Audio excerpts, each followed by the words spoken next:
What women want from men. I want to share how to create a great first impression from a woman's perspective, which is why I've invited Myra Bell Summers to share her thoughts on what women want. We all know what the books say about making a good first impression and finding out what women want from men. We know that a person forms an instant and lasting impression of us within seconds after we meet. We know that a person will size up every part of us, from our toes to the tip of our head, to decide whether they're attracted to us. We know that a bad first impression is difficult to overcome.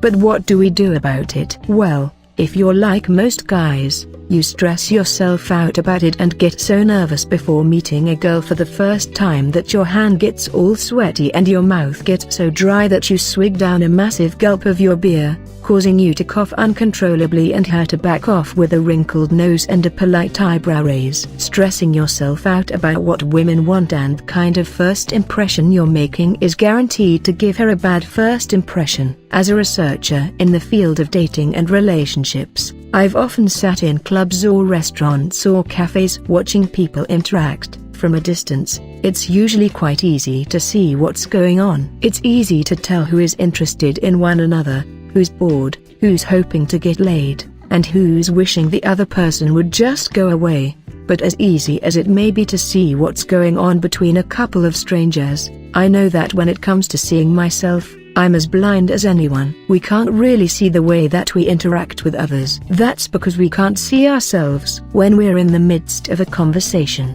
We're too into what's going on to catch the subtle signals that an observer would find obvious. We've got too much of a personal stake in the outcome to be objective. I want to give you some idea of what you would look like from a girl's perspective. If I were meeting you right now, what kind of impression would I form of you?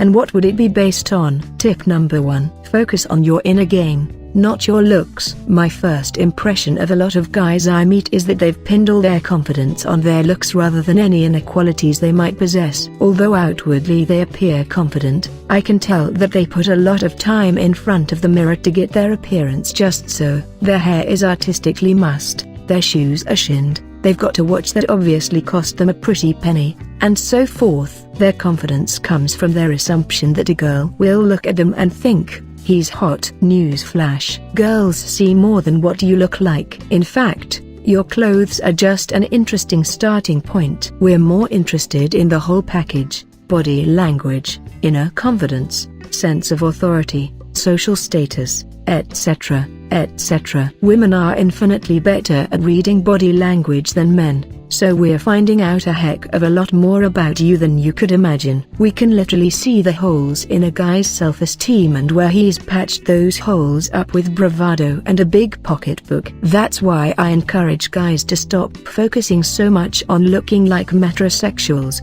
and instead focus on their inner game. Imagine that girls can read your every thought, because we often can, and discipline your mind so that you literally think exactly what you want to project. For example, I can literally see when a guy is trying hard to make a good first impression. I can watch his mind work as he thinks up conversational angles and tries to respond in a way that's cool and witty. Guys who've got the looks but don't have their inner game sussed won't ever score with as many women as the guys who have their inner game sussed but not the looks. Tip number 2. A great mood is contagious. Whatever mood you're in, bad, good, nervous, uptight, chilled, happy, we're going to pick it up. Just assume that whatever you feel, you're going to make the girl feel it, too. If you're happy, then she's going to pick up your happy mood. If you're nervous, she's going to feel nervous around you. If you're tense, she's going to get tense. If you're trying too hard, then she's going to feel pressure to try hard,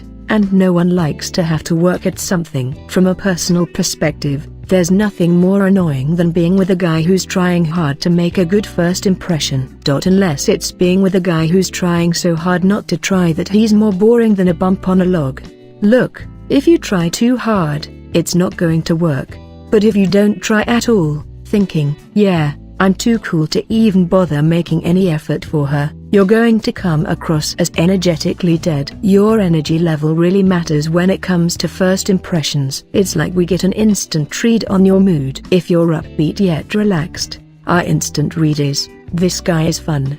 If you're nervous and stressed and unhappy, our instant read is, run away. I'd even go so far to say that we pick up on your mood quicker than we pick up on what you're wearing. Top pickup artists will tell you that looks don't matter, and they're right in a way. What's more important is your energy level and your mood. It's much better to come to a party mentally prepared for a great time than it is to come looking hot but in a crappy mood. Tip number 3. See her as special. Now, this last tip is a pretty important one. When I'm getting chatted up by a guy in a bar, I can tell pretty instantly whether he's talking to me just because he sees an opportunity and I'm a girl, or whether he's talking to me because he thinks that I look interesting. A lot of guys go by a numbers game with girls. They figure that if they talk to 20 girls, one is bound to talk back. But girls can totally see when a guy is just going through the motions, or when he's actually interested in her. Now, I'm not saying to not approach 20 girls, but what I am saying is to approach each one as an individual, not just as a pair of attractive legs in a skirt. 3-second rule notwithstanding, it can help to observe a girl for a few minutes to see if you can guess something about her. What assumptions could you make about this person just by watching her interact with her friends? Then, when you do go up to her, you can ask her questions to see if your assumptions were right, and enjoy seeing your people reading skills improve. So if you can follow these 3 tips, focus on your inner game, be in a great mood, and see her as special, you can make a superb first impression on any girl. Remember that it's what's in your head that matters most. Everything else, including body language and conversational topics, will flow from there. If you want to overcome your own issues with confidence and anxiety, then check this out. Click the link below.